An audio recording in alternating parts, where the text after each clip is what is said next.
It's Lifeline with Craig Roberts. He's the host of Northern California's longest-running conservative talk show. He's a man with a message, a conservative with compassion. He's Lifeline's own Craig Roberts. As we lead off tonight's program, we're fortunate here in the San Francisco Bay Area. The Golden State Warriors have some of the best players in the NBA, the likes of which, of course, you know the names: Stephen Curry, Klay Thompson, Draymond Green, Kevin Durant.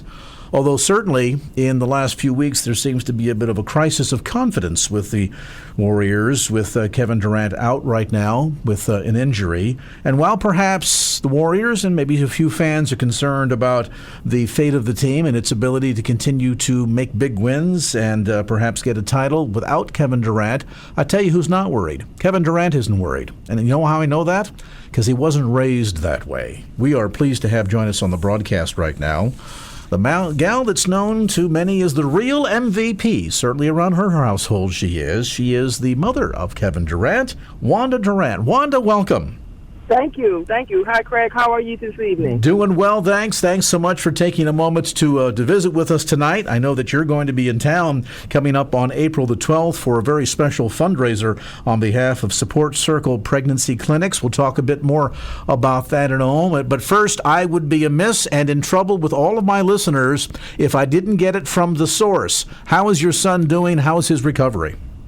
He's doing well. He's a little anxious. He wants to get back out and play with the guys, but the prognosis is great, and so he's waiting for the final word to let everyone know when he can get back on the court. But he's doing well. And, in spite of it all, he's doing well. From some of the things that we've read in the press, in spite of concerns about how well the team will do or not do without Kevin on the court, his sense of attitude about all of this remains to be very upbeat, very encouraging. And I suspect from what I've read that a lot of that has to do with the way you raised your boys. And for listeners that don't know, you were a single mom very early on in life. Your husband left you at the point where you were, 21, 22 years old, and you had a 3-year-old and a 1-year-old to raise on your own.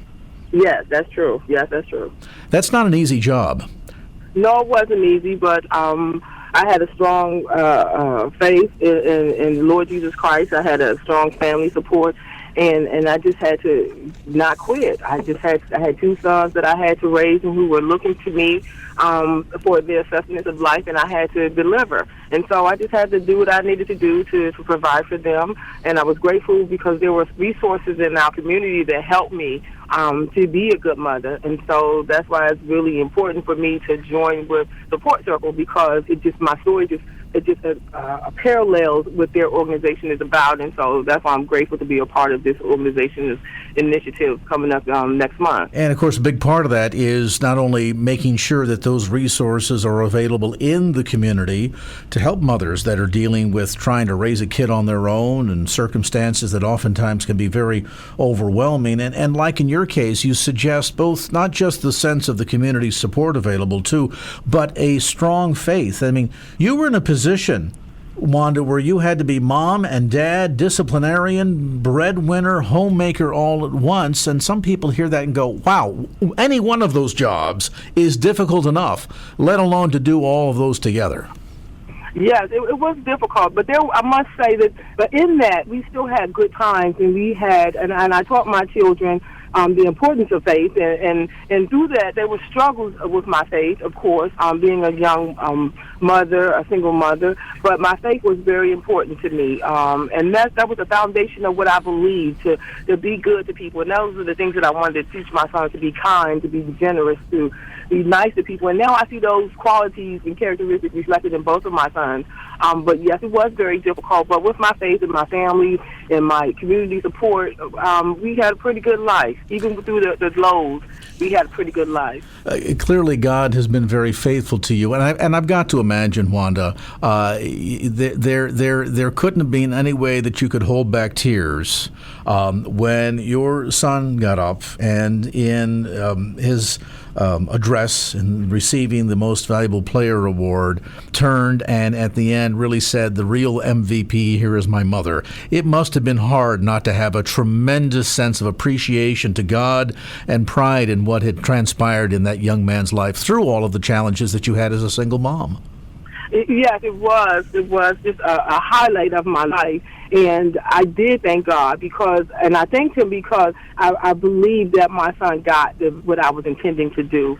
And as I tell mothers, you're not going to do it right all the time. You're not going to make the right decisions all the time. You're not going to be present or engaged as you would like to be all the time. But one of the things that resonated with me is that my son knew that I was in his life with him for him to be successful, to be a decent human being, to be morally sound, to be solid in his Christian faith, and to be generous to the community that he served and lived in. And so I was grateful that he got it at such an early, a young age. And so I was really grateful for that. And not only him, but my oldest son, they both are very philanthropic. They have their faith foundation that I've instilled in them that was handed down from generation to generations. And so I'm grateful that they're the men that they are today. And so I'm really proud to be their mom, and I'm grateful that God has helped me to raise them the way that I did. And I see the values that I was able to instill in them that are so important today, just like they were important to my mom to instill in me. So I'm grateful to God for his favor and his blessings on our lives. Having a sense of hope, not only through the years as you were raising the boys on your own, but later on in life, and let's face it, we're all faced by challenges that might be financial challenges, marital problems, whatever it might be. Maintaining the sense of trust and faith in God as our foundation, as our rock, and keeping hope alive is so critically important. And clearly that sounds like that's been a big part of your own story, not just in raising the boys, but even in your own viewpoint in life. Yes, it has been. And one of the things that I because I was such a young mom, and when I started out, I really didn't have a whole lot of time to focus on myself. My focus was primarily on my children, and I'm grateful that I adhere to the responsibility of being a mother. But once my sons grew up and grew older, and they wanted to live their lives and go in the direction that they believed that God was sending them, I had to really kind of grow up in myself again and do all the things that I had encouraged my sons to do for so many years. And I thought it was so easy to say, I want you to believe and dream and to achieve your goals, and I want you to have hope. I want you to be resilient. And I had to learn how to do those things for myself as an adult woman. And I realized then that it wasn't so easy. And so what I began to do is I began to develop plans of what hope looked like. And for me as a empty nester, entrepreneur, a Christian, really dealing in a different lane, I had to come up with plans of hope and plans of sacrifice for my future and plans of resilience. And so I had to develop a plan for these things so that I could be able to carry them out. And I had to begin to see myself where I was at the time, to own where I was, and to come up and develop plans with my social circle, my Christian circle, and so that I can live out the dreams and the plans that I believe that God has purpose for my life. And so it was a little bit of a learning process for me, doing it on my own, but it was easy to tell my son to do it, so I had to come up with a plan for myself. Well, what I love about your approach, Wanda, is you kind of came full circle in the sense that you recognized as a young mother you had an enormous responsibility on your shoulders, as we said earlier, to be mom and dad and breadwinner and homemaker and all of that together in raising your boys, but then to realize that once that task had been accomplished,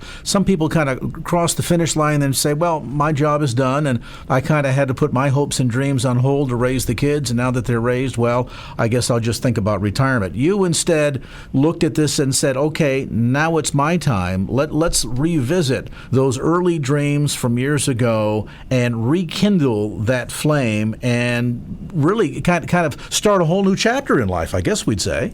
Yes, I did. I remember the day that this started. I remember I was sitting in my den across from my sliding glass doors, and I began to weep like I never wept before. And I began to ask God, what do you have purpose for me? I had traveled the world with my sons. I had worked with my sons. He was successful. He was known. All of the accomplishments. I had shopped. I had done all the things that I didn't even dream possible for my life, but I still felt empty inside. And so I began to ask God, what is it that you have for me to do? What is your purpose for my life outside of being a mother? Well, 6 months after that, it all started. My sons told me that, Mom, we want you to enjoy your life. And I was enjoying my life. And I said, I'm happy. I'm working with you guys, and I want to continue to work with you guys. And they look at each other, and they said, Mom, we really want you to enjoy your life. And so they had to tell me one more time, then I got it. but it wasn't the life that I had planned for myself. But what I realized is that I was out of place. It wasn't them, because they had become the men that I had raised them to be, and they wanted to go into the journey of their lives without me hovering over them. And so I should have been proud that they took that stance for themselves. Once I realized that I was out of place and not them, I was proud of them that they were able to even come to me and say, Mom, it's time for us to go out on our own. And so then I had to really focus on what God had purposed for me. And when I began to tell my story, and I realized how much it resonated with so many women, I remember saying, God, I believe this is it. And if this is it, continue to open the doors for me. And he did that, and he showed me favor. And he's taken it to a whole different level from that point to now. It's been about 6 or 7 years now, and he's really elevated me. And then when my son called me the real MVP, that kind of catapulted me. And I was thinking, oh, Lord, I'm not sure if I'm ready for all of this. But I thank God for his favor that he's blessed me from that day in 2014 to this day, that he's elevated me. And I just pray that I'm humble enough to continue to accept his blessings, and that I continue to do the things that he has purpose for me to do. So I'm living a blessed life. I really am. And Wanda, you touched on a little bit earlier some of the things that excite you about coming to speak at this banquet, and in particular encourage folks to stand with the work of Support Circle. Give us a bit more in terms of what excites you about this ministry. Well, what excites me about it is that they are there. No matter what the young mother or father may need, they are there. They have the internal resources and external resources to support them, to help them create a foundation that's needed to be good parents. And so that's why I wanted to be a part of it, because that's what I needed. And that's what helped me to raise my sons to be the men that they are today. And so it was just inevitable that we paired up. And it really, I guess, Wanda, is a sense of striking that balance.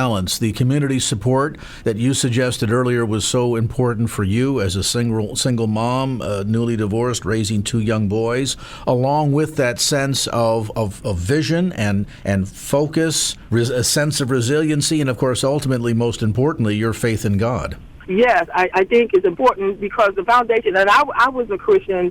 I was raised with Jesus. I knew Jesus. I knew I could say Jesus, I believe, when I was first started speaking. And even with that, that early on, that foundation, but I still needed the support of the outside organizations in our community at the time to help me. And I needed them to help kind of solidify and parallel some things that even Christ talked about in working hard, and to be like the ant, and to be resilient, and to never quit, and to never give up. Always have the faith, and the importance of renewing your mind and changing the way you think about things. And so sometimes, even though I had the support, the spiritual support from my family, I needed something a little more comprehensive in addition to that, to help me to solidify who I wanted to be as a woman and as a mother. And so Support Circle does that. And so I'm really excited to be a part of it, still be a part of their fundraising efforts, because I think it's important for all of us as a community to come together. And why not come together with an initiative that's purposed by God and from God to help us all. And so I'm really excited to be a part of it and looking forward to it. And Wanda, for you, I understand it's just been within the last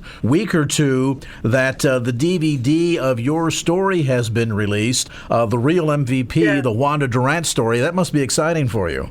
Yes, it is exciting. I never thought, and that's one of the, at first I'll say, I never thought that this would be a part of my life, that my story would be told in this fashion. And that's one of the, that's a part of the resilience, and the message that I want to convey to the young parents, mothers, and fathers, that you never know what your future holds. You never know what God has for you, so you cannot quit. Because if I would have quit, there were times that I wanted to quit, and if I would have, this would never have been possible for my sons, and neither for me. And so that this is a perfect timing that the video comes out, so I can convey that to them, that you can't quit, because you never know. You just never know what God has in store for you, and it's always bigger and greater than you can imagine. And it's got to be encouraging to you to know that as you look back on all of those experiences and the challenges and the struggles you had as a single mom, to not only now today look at the success of your boys. Tony's a successful businessman, and we know what Kevin does, to not only see the success in your boys and the fact that they're also following the Lord, but then to know that your story is being used of God to encourage others that are today where you were back then. That has to be enormously satisfying.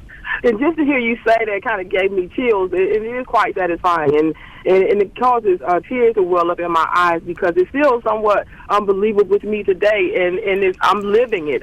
The story has been told. It's been on TV. The DVD is out, and I'm living it right now. And it's like, what better example do you all have? Because I didn't know back then. I was terrified. I was scared. I didn't know what to expect. I wanted to quit. I wanted to give up. But I didn't know what life had for me as a woman. I didn't know what life had for my sons. And I must say that I'm really grateful that I didn't quit because it's a wonderful life that we live. God had a great plan and purpose here, and it's all coming now to fruition. How exciting that is. And you'll get a chance to hear more when Wanda shares her story in person at the upcoming Support Circle Pregnancy Clinic's fundraising banquet taking place on April the 12th. That'll be at the Hyatt San Francisco Airport there in Millbrae. And tickets are available online at supportcircle.org/KFAX. That's supportcircle.org/KFAX. And Wanda, hurry up and go make some more chicken soup. We got to get your boy back on the court. Yes, we're gonna get us some soup real soon. He'll be back soon. All right. We're going to continue to pray for him, and thank you so much for spending some time with us tonight, and looking forward to you sharing coming up on April the 12th at the Support Circle event. Again, details available and reservations can be had online, and I encourage you, do it quick. You say, wow, that sounds like a great banquet. Let me think about it. Now, you better hurry up and get the tickets while they're available. supportcircle.org/KFAX. And our thanks to Wanda Durant, mother of Kevin Durant from the Golden State Warriors, on this segment of Lifeline.